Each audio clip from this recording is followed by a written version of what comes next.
اور وہ دشمن تم سے ہمیشہ وہ کام کروائے گا جن سے ہم روکیں گے. جیسے اس دشمن نے ہمارے وہ کام کروا ڈالا تھا جن سے ہم نے ان کو روکا تھا. ہم نے کہا تھا آدم سے اور ان کی بیوی سے لا تقربا هذه الشجرة،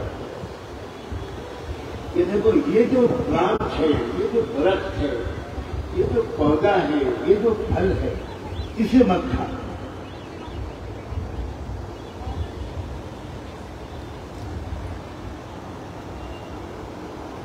اب وہ دشمن نے آ کر بڑے دوستانہ انداز وقاسمہما، قسم کھا کر ان کو اپنے مخلص ترین دوست اور فرینڈ قرار دے کر، خیر خواہ قرار دے کر اس پر آمادہ کیا کہ دیکھو میں ایک راز کی بات بتاتا ہوں. یہ جو پھل ہے نا، اس کی تاثیر ہے. اگر تم یہ پھل کھاؤ گے تو پھر جنت میں ہمیشہ انجوائے کرو گے، مزہ آئے گا. امتحان گاہ میں جانے کا وقت ہی نہیں ہے. اب آدم گھبرائے ہوئے ہوں گے کہ بھئی اب کہیں اور بھیجیں گے اللہ، انی جاعل فی الارض خلیفہ، کسی اور دنیا میں بھیجیں گے. تو یہاں تو جنت میں 7 اسٹار کا مزہ آ رہا ہے، کوئی حکم نہیں، کچھ نہیں، مستی کرو. اب وہاں جائیں گے تو بڑی جھنجھٹ ہوگی. یہ دوست ہے کہہ رہا ہے کہ بھئی پھل کھا لو، پھل کھاؤ گے تو ہمیشہ یہیں رہ کر انجوائے کرو گے. انہوں نے کہا کہ بھئی دوست کی بات کو ماننی چاہیے. انہوں نے وہ پھل کھایا. اللہ نے منع کیا تھا کہ پھل کے کھانے سے وہ پھل کو کھا لیا. یہ ڈیمانسٹریشن تھا آئندہ دنیا میں کیا ہونے والا ہے.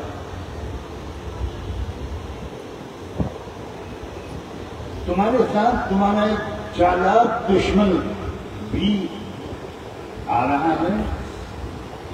وہ مردوں اور عورتوں دونوں کو، آدم اور حوا دونوں کی طرح بہکائے گا، اور جو نہیں کرنا چاہیے وہ ان سے کروائے گا. اس کو ڈیکوریٹ کر کے پیش کرے گا، اس کے بڑے اچھے نام رکھے گا.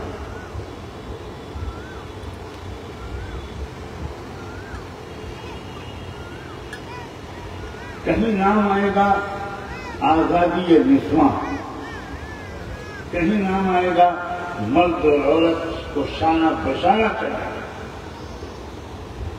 برابر ہیں دونوں. بڑے خوبصورت عنوان ہے.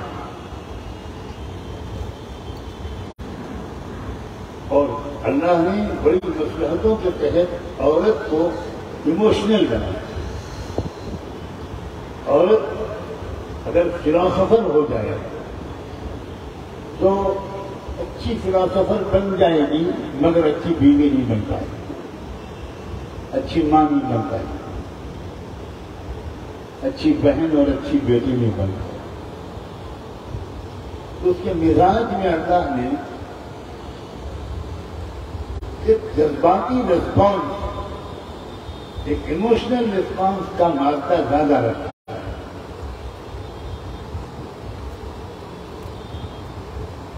اب یہ پہلے سے اللہ نے بتا دیا کہ تم دنیا میں جہاں جا رہے ہو یہ آرام کی جگہ نہیں،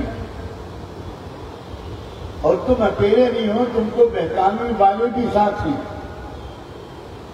تو ذرا علم کے ساتھ، سمجھداری کے ساتھ، میچورٹی کے ساتھ، خود اعتمادی کے ساتھ، اچھے اور برے میں ڈفرینشیٹ کرنے کی صلاحیت حاصل کرنے کے ساتھ خود فیصلہ کرنا.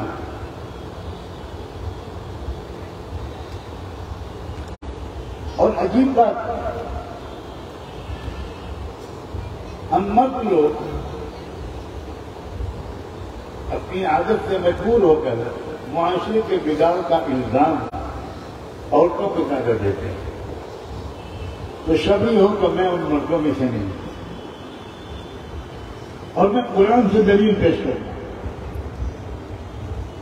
پھل کھانے کی جو غلطی ہوئی تھی اللہ نے قرآن میں اس غلطی کو کرنے کی اصل ذمہ داری حضرت آدم پر ڈالی ہے، حضرت حوا پر نہیں.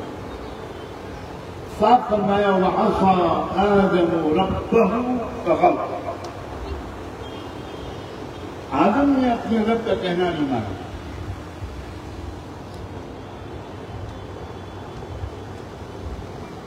اب یہ جو اس وقت سے دنیا چلی ہے اس میں حق اور باطل کے درمیان،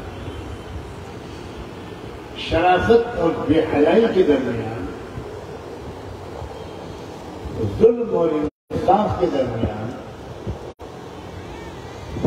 توحید اور شرک کے درمیان، کفر اور اسلام کے درمیان ایک مسلسل کانفلکٹ ہے، ایک مسلسل جنگ اور کشمکش ہے.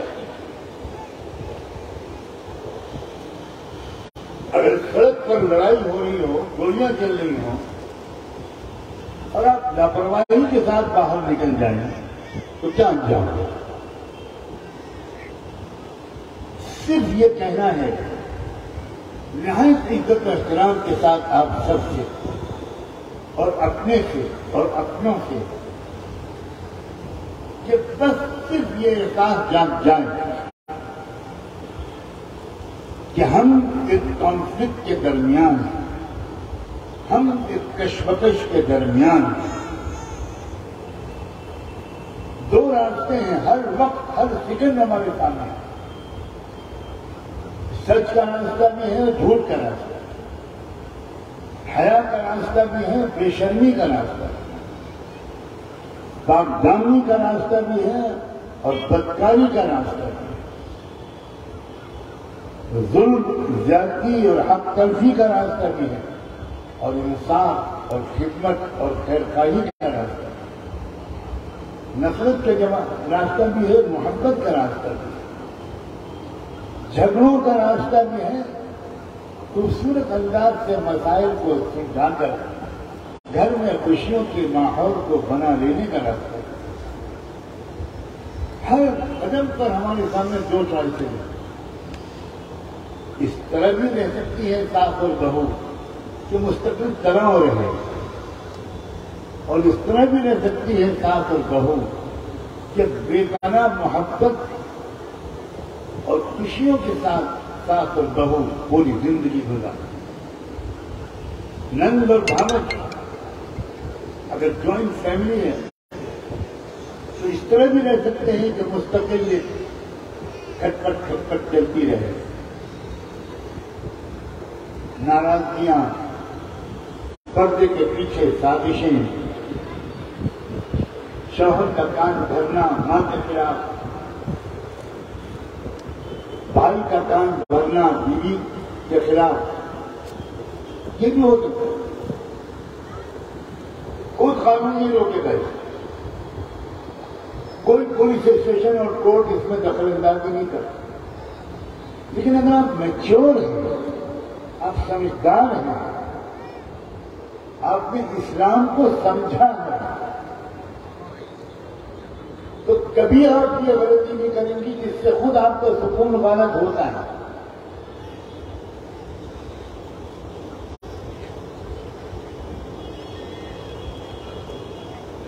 میں نے لفظ بولا ہے اسلام کو سمجھا، میں نے دیندار بنی آپ یہ لفظ نہیں بولا. میں جو کہنا چاہتا ہوں وہ اس لفظ سے پوری طرح واضح نہیں ہو پائے، کیونکہ آپ سب سمجھ رہی ہیں اور اللہ کے لیے وہ صحیح بھی ہو، اگرچہ مجھے تو بہت شک ہے کہ آپ واقعی دیندار. میں کہہ رہا ہوں اسلام کو سمجھا. مجھے کہنے دو کہ 9% مرد بھی اور عورتیں بھی اسلام کو سمجھے ہوئے نہیں ہیں۔ نماز پڑھتے ہیں، برقع استعمال کرتی ہیں، پردہ کرتی ہیں، حج بھی کرتے ہیں اور عمرہ بھی کرتے ہیں، روزی بھی رکھتے ہیں اور زکات بھی نکالتے ہیں، لیکن اسلام کو سمجھے ہوئے بالکل نہیں۔ اسلام ان دو چار اعمال کا نام نہیں ہے۔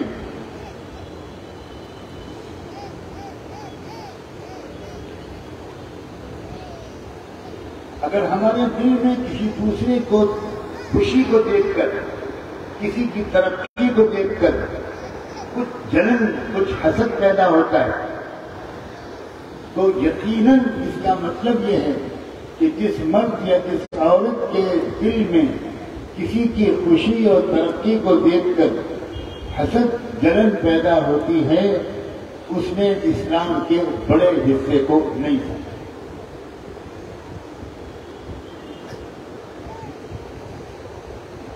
اگر کوئی اپنے ٹائم کو، اپنے وقت کو اور اپنے مال کو، اپنی آمدنی کو، پیسوں کو اگر صحیح طریقے پر خرچ کرتا ہے، ایک صحیح پرپورشن کے ساتھ، وہ اپنی ذاتی اور فیملی کی ضروریات کے علاوہ قومی ترقی پر بھی خرچ کرتا ہے، قوم کی مضبوطی پر بھی کوئی خرچ کرتا ہے، ملک کے حالات کو درست کرنے پر بھی خرچ کرتا ہے۔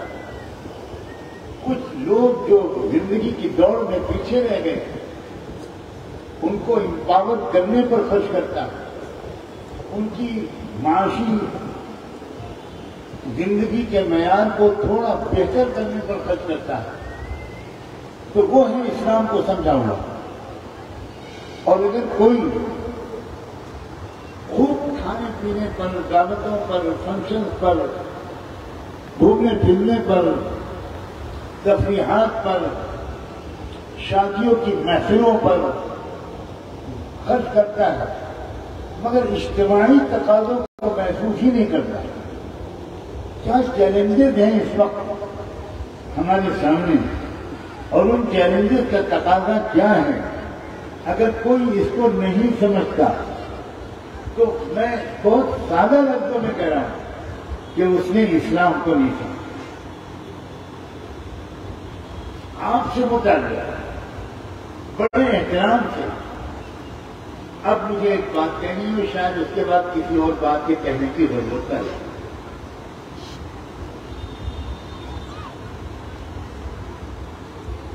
یہ طویل زمانے تک عورتیں ایسی رہیں جنہوں نے مردوں کی طرح اسلام کو سمجھا، اور اگر میرے دائیں بائیں بیٹھے ہوئے مرد ناراض نہ ہوں تو میں کہوں مردوں سے زیادہ عورتوں نے اسلام کو سمجھا۔ بہت تاریخ ہے اس کی۔ ایک زمانے تک عورتوں نے اپنی گھریلو ذمہ داریاں نبھائیں، شاندار تربیت کی، اپنی اولادوں کی، ان کو بہادر بنایا، ان کو سیلف کانفیڈنس سے بھر دیا، ان کو غریبوں کا خیر خواہ بنایا،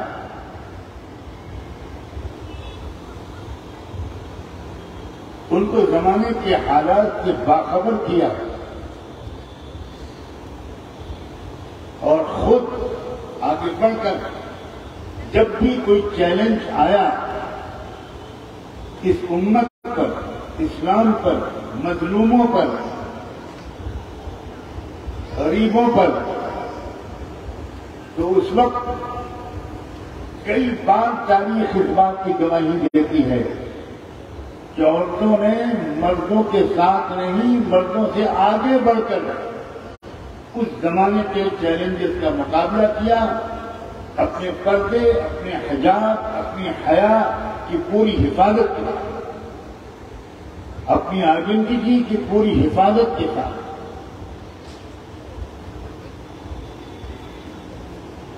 آپ کو معلوم ہے کہ نہیں مجھے نہیں معلوم، مکے کی زمین پر سب سے پہلی جو شہادت ہوئی تھی، سب سے پہلا جو خون بہا تھا، سب سے پہلی جو لاش تڑپی تھی، توحید اور شرک کی جنگ میں ظلم کے خلاف بہادری کے ساتھ کھڑے ہونے کی سزا کے طور پر وہ لاش ایک مرد کی نہیں تھی، مبارک ہو کہ وہ لاش ایک عورت کی۔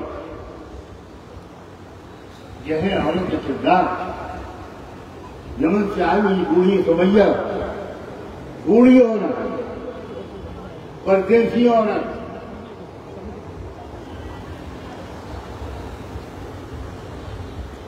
اس کو پھیر دیا شرک کے عالم برداروں نے۔ اور ان جو جملے بول رہا ہوں ان کو موجودہ حالات سے ریلیٹ کر کے سمجھنے کی کوشش کرنا۔ میں موجودہ حالات کا بیان ماضی کے قصوں کے اندر رکھ کر رہا ہوں۔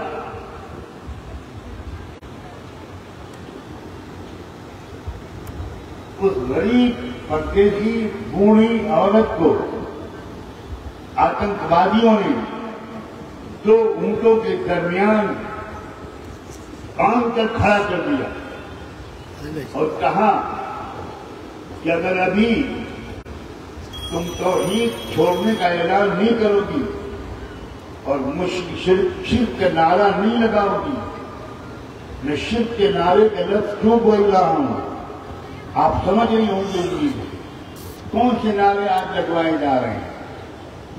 شرک کا نعرہ اگر نہیں لگاؤ گی تو ابھی ہم تمہاری لنچنگ کریں گے، ابھی ہم تیر اپنے کمان سے ہمارے نکلے گا اور تمہارے بدن کے ٹکڑے ہوں گے۔ میری بہنوں اور بیٹیوں، اس بوڑھی عورت نے اپنی کمزور آواز کو بلند کرتے ہوئے کہا، اشہد ان لا الہ الا اللہ واشہد ان محمد رسول اللہ۔ ابھی شاید کلمہ پوری طرح زبان سے ادا بھی نہیں ہوا ہوگا کہ ظالموں کے کمان سے تیر نکلے اور اس عورت کے نازک مقام پر جا کر لگے اور ٹکڑے ہو گئے اس کے جسم کے۔ ایک پہلا خون تھا جو مکے کی زمین پر توحید پر اصرار اور استقامت کے بدلے میں بہا۔ یہ پہلی لاش تھی جو گری، یہ پہلی شہادت تھی جو ملی۔ مبارک ہو، مردوں سے عورتیں بازی لے گئیں۔ اور 50 واقعہ ہجرت نے کس نے ساتھ دیا تھا؟ وہ کون عورت تھی جو چھٹ کر رسک لے کر کالے طور میں روزانہ رحمت دو عالم صلی اللہ علیہ وسلم تک اور اپنے والد سیدنا صدیق اکبر تک تازہ بکری کا دودھ دو کر پہنچاتی تھی؟ وہ کوئی مرد نہیں تھا، وہ ایک لڑکی تھی۔ لڑکی بچیوں سمجھو اتنا بڑا رزق تھا، چاروں طرف سے لوگ ڈھونڈ رہے تھے۔ اسماء بنت ابی بکر جاتی تھی اور یہ رزق لے کر جاتی تھی تو ہو سکتا ہے کہ مجھے میرا پیچھا کیا جائے اور میرے جانے کی وجہ سے پتہ لگ جائے کہ میرے بابا اور میرے محبوب سیدنا محمد رسول اللہ کہاں ہیں۔ مگر یہ ہے یقین اللہ پر، یہ ہے اسلام کی محبت اور وفاداری، اور یہ ہے بہادری کہ وہ روزانہ تازہ دودھ پہنچاتی تھی۔ اور حفاظت کرنے والے نے اس لڑکی کی حفاظت کر کے دکھائی۔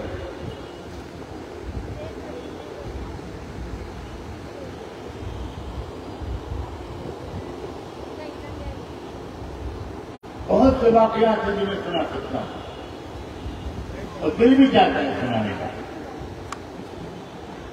مگر اتنی سخت گرمی میں آپ بیٹھی ہیں کہ اس کی وجہ سے مجھے سخت تقاضا محسوس ہو رہا ہے کہ میں مختصر سے مختصر بات کروں۔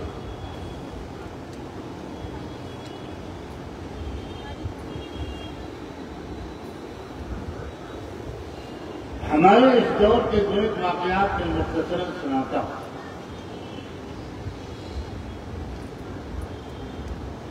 اس دور میں عورتوں کے کردار کے 2-3 نمونے.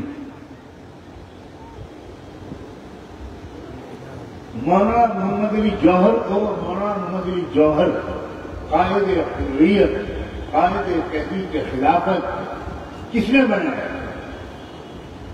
ان کی ماں نے. حضرت مولانا الیاس رحمۃ اللہ علیہ کو ایک ایسی شخصیت جن کے ذریعے پوری دنیا میں بے شمار لوگوں کو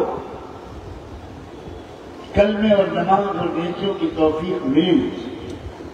کاش کہ آپ پڑھیں کہ مولانا الیاس کی ماں کس کیریکٹر کی، کن جذبات کی اور کن تمناؤں کی خاتون تھی. سب سے بڑا مسئلہ آپ کی تمناؤں کا ہے.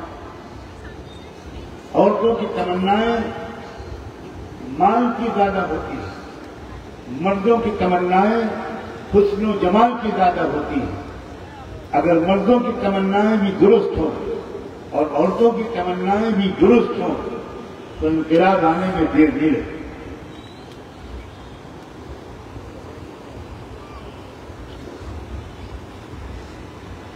حجت الاسلام حضرت مولانا محمد قاسم نانوتوی رحمۃ اللہ علیہ کی جب شادی ہوئی بالکل نوجوانی کی عمر میں، تو ایک بہت ہی مالدار گھرانے کی لڑکی میں ان کا رشتہ ہو رہا. انہوں نے اپنے والد کی بہت خوشامد کی کہ اس امیر گھر کی لڑکی کو مت لائیے، میری زندگی کے خواب کچھ اور ہیں. ہو سکتا ہے میرے گھر میں روزانہ 2 وقت کا کھانا بھی نہ مل سکے، تو کسی غریب گھر کی لڑکی کو لائیے. امیر گھر کی لڑکی میرے ساتھ رہ کر بہت تکلیف میں رہے گی. مگر بات الٹی تھی. اس غریب لڑکی کے والد کا اصرار تھا کہ میں اپنی بیٹی محمد قاسم کے سوا کسی کو نہیں دوں، اور وہ اصرار غالب آیا اور وہ امیر لڑکی مولانا قاسم کی دلہن بن کر رخصت ہوئی. سہاگ رات میں نوجوان دولہا مولانا قاسم اپنی دلہن کے پاس جب گئے، سلام دعا، محبت کے کلمات، 2-4 منٹ کے بعد خاموشی. وہ دلہن انتظار کرتی رہی، گھبرا گئی وہ دلہن. انہوں نے کہا بہت ہلکی آواز میں اس دلہن نے کہ مجھ سے کوئی غلطی ہوگی، کیا بات ہے آپ خاموش ہو گئے؟ تو بڑے عجیب انداز سے اس نوجوان دلہا نے یہ کہا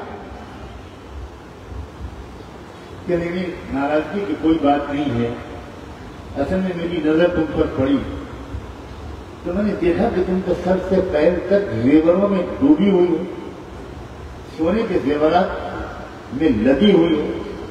1,00,000-1.5 لاکھ روپے بھی اس زمانے کے اس کی قیمت کے زیورات تمہارے بدن پر ہیں. اور یہ دیکھتے ہی مجھے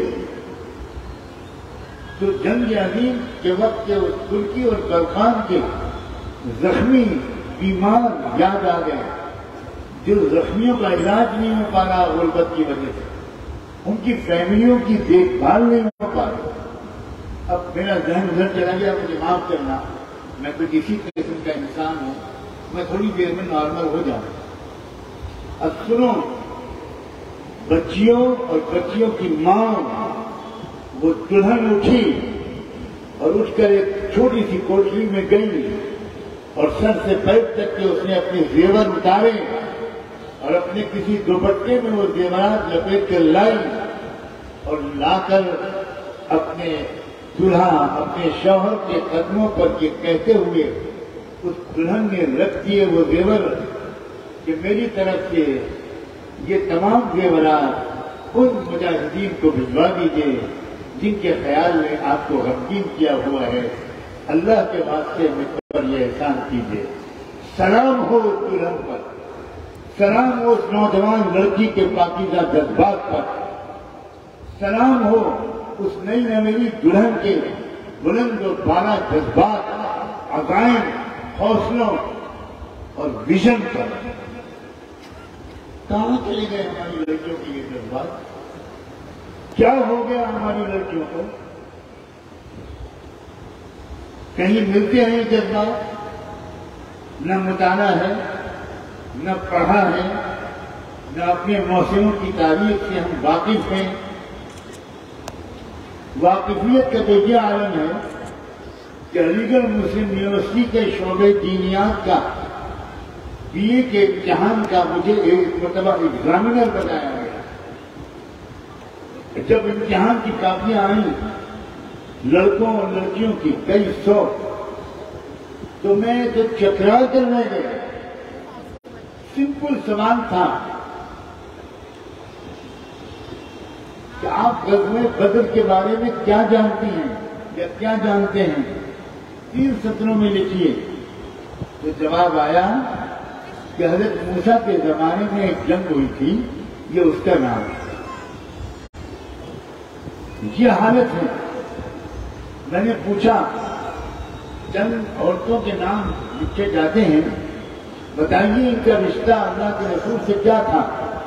میں نے نیچے نام لکھا، عائشہ، خدیجہ، فاطمہ، زینب، کلثوم، رقیہ۔ تو خدیجہ کو لکھا کہ یہ سب سے بڑی بیٹی تھی، فاطمہ کے بارے میں لکھا کہ یہ حضور کی پہلی بیوی تھی۔ علی گڑھ مسلم یونیورسٹی کے شعبے دینیات کی بی اے کی طالب علم لڑکے اور لڑکیاں اسلام کے اتنے ناواقف۔ اسی کو میں کہہ رہا ہوں، چند وقت کی نمازیں اور برقع پہن لینے کو کافی مت سمجھو۔ اسلام صرف ایک مذہب نہیں ہے، ایک تہذیب ہے، ایک آرٹ آف لیونگ ہے، ایک لائف اسٹائل ہے۔ ہمیں چلنا کیسے ہے، کس رشتے دار سے کس طرح بات کرنی ہے، میکے اور سسرال کے دونوں رشتے داروں سے کیسے یکساں محبت بھرا تعلق بنا کر رکھنا ہے، اپنے غصے کو کیسے قابو میں کرنا ہے، ہر وقت مسکراہٹ چہرے پر کیسے رکھنی ہے، ناقابل برداشت چیزوں کو برداشت کیسے کرنا ہے، اپنے وقت اور مال کو کیسے خرچ کرنا ہے، روزانہ کون سی کتابوں کا کتنا مطالعہ کرنا ہے، قرآن کی 2-3 آیتوں کو روزانہ کم سے کم سمجھنے کی کوشش کرنا ہے، موبائل کو کیسے استعمال کرنا ہے، اسمارٹ فون رکھنے کی ضرورت ہے یا سمپل سا موبائل بالکل کافی ہے۔ اسلامی تہذیب کچھ اور ہے۔ وعباد الرحمن الذین یمشون علی الارض ہونا، اللہ نے نیک بندوں کی تعریف میں پہلی جو علامت بتائی وہ یہ بتائی کہ یہ لوگ زمین پر چلتے ہیں تو بڑی باوقار چلتے ہیں۔ نماز کا تذکرہ بھی پہلے نہیں آیا، تہجد اور رکوع سجدے کا تذکرہ بھی پہلے نہیں آیا، سڑک پر چلنے کے انداز کا تذکرہ ہے۔ وَإِذَا خَاطَبَهُمُ الْجَاهِلُونَ قَالُوا سَلَامًا، جب احمق اور بیوقوف اور جاہل لوگ جب ان کو چھیڑے تو وہ بحث نہیں کرتے، الجھ نہیں جاتے، وہ بس کہتے ہیں بس سلام کیوں۔ پیشنس، معاف کرنا، برداشت کرنا اور زیادہ تر خاموش رہنا۔ اور عورت کے لیے سب سے مشکل کام وہ ہے جو میں نے اب بتایا۔ ایک جرمن فلاسفر نے لکھا ہے کہ عورتوں کو اگر خاموش کرنا ہو اس کا صرف ایک طریقہ ہے کہ آپ عورتوں سے یہ کہیں کہ ہر عورت باری باری کھڑی ہو کر اپنی عمر بتائے تو انشاءاللہ پن ڈراپ سائلنس ہوگا، کوئی عورت نہیں بولے۔ یہ کیا الزام ہے؟ یہ صرف اسلام کو کم سمجھنے نہ سمجھنے کی دلیل ہے۔ اسلام ایک خوبصورت طریقہ ہے، فطری ہے، نیچرل ہے، آسان ہے، خوشگوار بنا دیتا ہے دنیا ہی کو، اس دنیا ہی کو جنت بناتا ہے اسلام۔ سیدنا عبداللہ بن عباس کا یہ جملہ سنہری حروف سے لکھنے کے لائق ہیں. وہ فرمایا کرتے تھے ان فی الدنیا جنتا من لم يدخلها لم يدخل جنت الآخرہ. اس دنیا میں بھی ایک جنت ہوتی ہے، جو اس دنیا کی جنت میں نہیں جائے گا وہ آخرت کی جنت کا مزہ نہیں چل پائے گا. اور مجھے صاف کہنے دو، اس دنیاوی زندگی کو جنت بنانے کی ذمہ داری آپ کی ہے، آخرت کی زندگی کو جنت بنانے کی ذمہ داری حوروں کی. آپ ہو، آپ کی ذمہ داری ہے یہاں.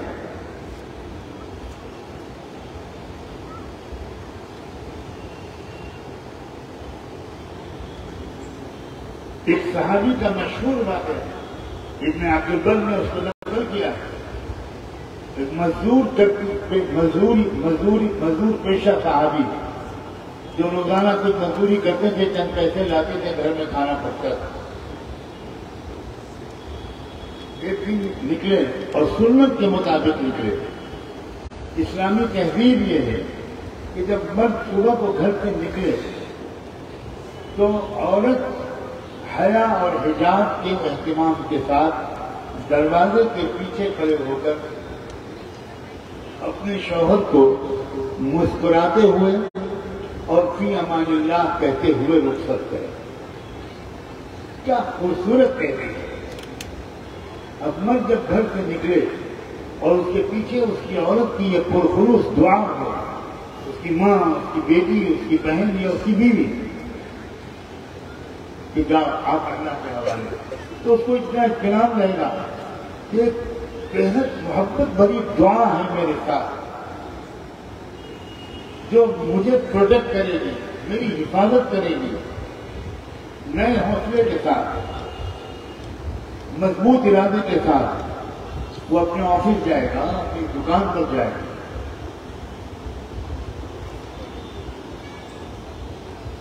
اور یہ بھی حکم ہے مردوں کو کہ جب وہ واپس آئیں، گھر میں داخل ہوں تو مسکراتے چہرے کے ساتھ سلام کر کے گھر میں داخل ہوں. عورتوں نے بھی اس تہذیب کو چھوڑ دیا، عورتوں نے بھی اس تہذیب کو چھوڑ دیا. اب یہ تہذیب اتنی اجنبی ہو گئی ہے کہ آج اگر میرے بیان میں یہ بات نہ آئی ہوتی اور کوئی آپ میں سے کسی کا شوہر گھر میں آتے ہوئے سلام کرتا تو آپ بھاگتی دوسرے کمرے میں چھپتی. آپ یہ سمجھتی کہ پتہ نہیں کون غیر مرد آ گیا. شوہر تو کبھی سلام کرتے ہی نہیں. ہزار بلڈ پریشر، ہزار شوگر، ہزار فرسٹریشن، ہزار مینٹل اسٹریس، ذہنی بیماریوں کا یہ علاج ہے.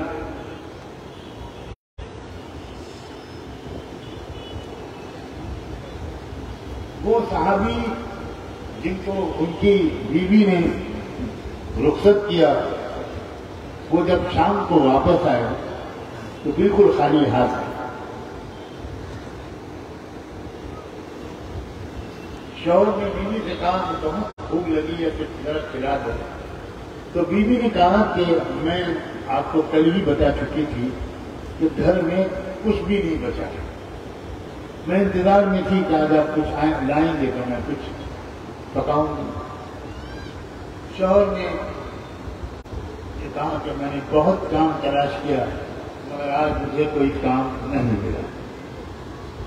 شوہر کے چہرے پر اداسی، مایوسی دیکھ کر غور سے سننا.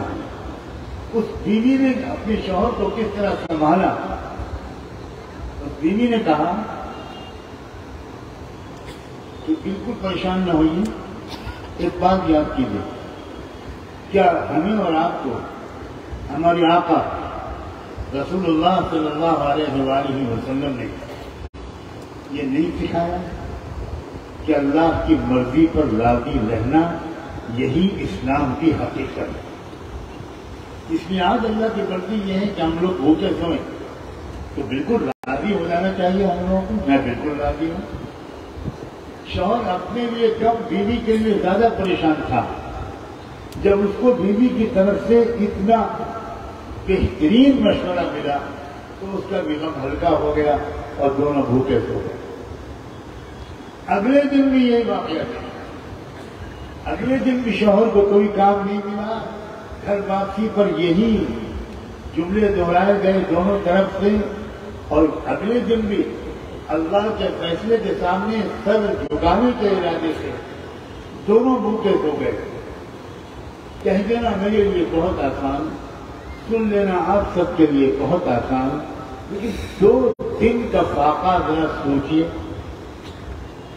اب تیسرے دن پھر جب شوہر صبح کو نکلے اور بیوی اسلامی تہذیب کے مطابق دروازے کا رخصت کرنے آئی تو آج ایک نیا واقعہ ہوا.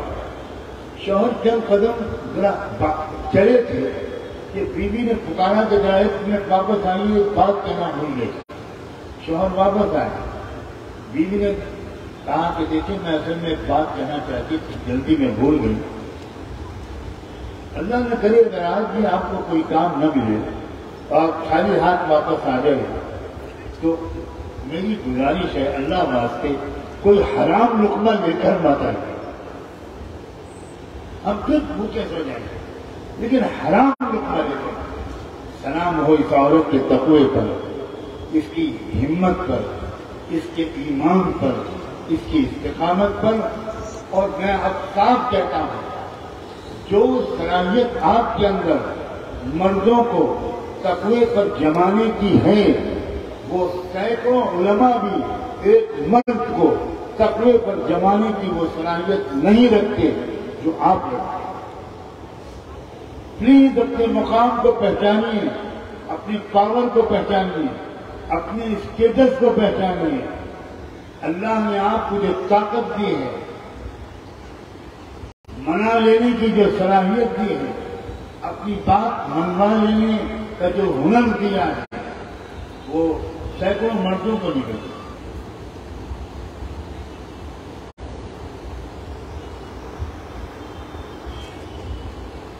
لوگ الزام لگا رہے ہیں کہ ہماری بچیاں مذہب بدل رہی ہیں اور پتہ نہیں کس طرح کے دھوکے میں آ رہے ہیں.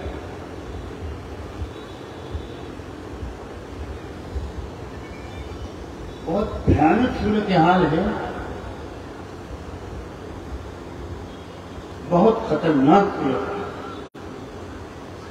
میں 1 سال سے اس پر ریسرچ کر رہا تھا اور بہت آفیشیل ڈیٹا میں نے منگوایا اور اس کی بنیاد پر میں پورے یقین سے کہتا ہوں کہ وہ تعداد اتنی تھوڑی نہیں ہے جتنی تھوڑی بتائی جا رہی ہے. ایک سونامی آئی ہوئی ہے. آپ بھوپال کو انڈیا مت سمجھیے,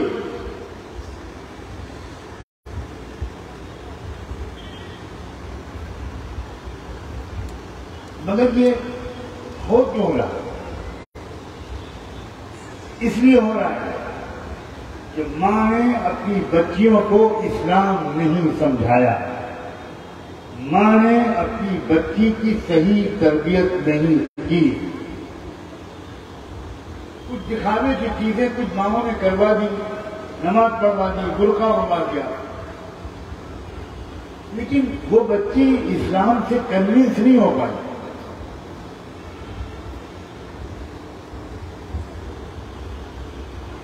اسلام کی خوبصورتی اس نے کمپیئر کر کے کبھی اس کو سمجھائی نہیں ہے, کبھی اس کو ماں نے یا باپ نے توحید اطمینان سے سمجھائی نہیں. وہ کلمہ اس نے الٹا سیدھا پڑھ لیا, لیکن توحید کی دلیل, توحید کی لاجک ایک سمپل سی بات ہے. کاش آپ اپنی بچیوں کے ذہن میں ایک سوال ڈالیں اور یہ ان سے پوچھیں کہ جن دیوی دیوتاؤں کی پوجا کی جاتی ہے اور جن کو خدا کچھ لوگ مانتے ہیں, ہم ان کے عقیدے کا احترام کرتے ہیں. ہم ان دیوی دیوتاؤں کی شان میں ذرا بھی گستاخی, برا بھلا کہنا یہ غیر اسلامی سمجھتے ہیں. مگر ہم اکیڈمک سوال اپنے کالجوں اور اسکولوں میں پڑھنے والی لڑکیوں اور لڑکوں سے اور اپنے گھروں میں پڑھنے والے بچوں اور بچیوں سے ضرور کریں گے کہ تم سائنس اسٹوڈنٹ ہو، تم پڑھے لکھے لوگ ہو، تم پولیٹیکل اسٹڈی کے عادی بنائے جا رہے ہو، ہر بات کو تم لاجک کے ساتھ سمجھنا تم کو سکھایا جا رہا ہے. تم میری بچی اس بات کو سمجھو کہ جب وہ فلاں دیوتا بھگوان ہیں تو ان سے پہلے اس دنیا کو کون چلا رہا؟ As simple as that. سورج بہت پہلے سے تھا، چاند بہت پہلے سے تھا، ستارے، آسمان، زمین، سمندر، ہوائیں، پھل پھول، کھیت، غلے سب پہلے سے تھے. اور تم تو خود کہتے ہو کہ فلاں بھگوان فلاں تاریخ میں پیدا ہوئے. یہ ان کی جنم بھومی ہے، یہ ان کی جنم تیتھی ہے. اچھا بھائی، اس سے پہلے سورج تھا کہ نہیں تھا؟ چاند تھا